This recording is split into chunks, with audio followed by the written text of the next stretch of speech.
আমরা অনেক সময় নিজেকে অন্যদের তুলনায় ছোট মনে করি। ভাবি, ওরা আমার চেয়ে অনেক ভালো। আমি ওদের মতো পারবো না। কিন্তু সত্যিটা কি জানেন? এই ভাবনাগুলো আমাদের সফলতার পথে সবচেয়ে বড় বাধা।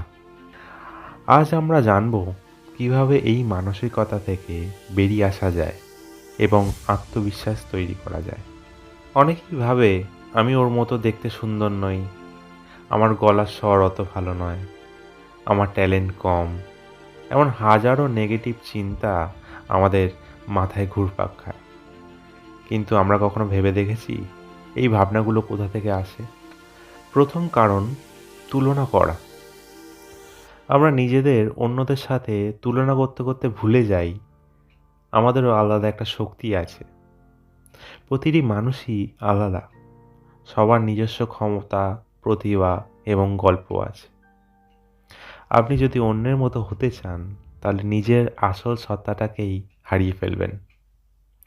যে মানুষগুলো আজ সফল, তারাও একসময় নিজেদের নিয়ে সন্দেহ করেছিল, কিন্তু তারা একটা জিনিস বুঝতে পেরেছে: নিজেকে ছোট ভাবলে কখনো বড় কিছু করা সম্ভব নয়।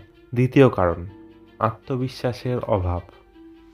আত্মবিশ্বাস না থাকলে আপনি যতই প্রতিভাবান হন না কেন, আপনি সঠিকভাবে নিজেকে প্রকাশ করতে পারবেন না। এই অভ্যাস কাটানোর জন্য কিছু সহজ উপায় আছে। নিজের ভালো দিকগুলো লিখুন। প্রতিদিন সকালে আপনার 3টে গুণ বা শক্তি লিখে রাখুন। নতুন কিছু শিখুন। শেখার মধ্যে আত্মবিশ্বাস বাড়ানোর একটা অসাধারণ শক্তি আছে।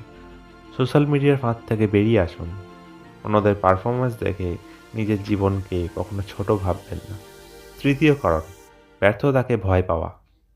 আমরা ব্যর্থতাকে এত বেশি ভয় পাই যে চেষ্টা করতেই ভুলে যাই।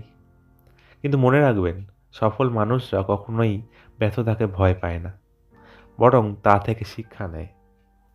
আপনি যদি প্রথমবার গিটার বাজাতে গিয়ে ভুল করেন, তার মানে কি আপনি কখনো গিটার বাজাতে পারবেন না? একদম নয়।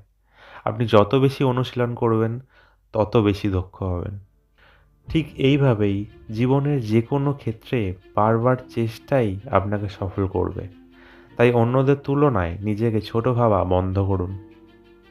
আপনি যেমন আছেন ঠিক তেমনই দুর্দান্ত। আজ থেকে নিজের শক্তিকে চিনতে শুরু করুন। নিজের ওপর বিশ্বাস রাখুন। জীবন একটাই, আর সেই জীবন নিজের মতন করে গড়ে তুলুন। আপনি যদি এই ভিডিওটি পছন্দ করেন, তাহলে লাইক দিন, কমেন্টে আপনার মতামত জানান, আর আগামীর পথে চ্যানেলটিকে সাবস্ক্রাইব করুন নতুন নতুন অনুপ্রেরণামূলক ভিডিও পাওয়ার জন্য।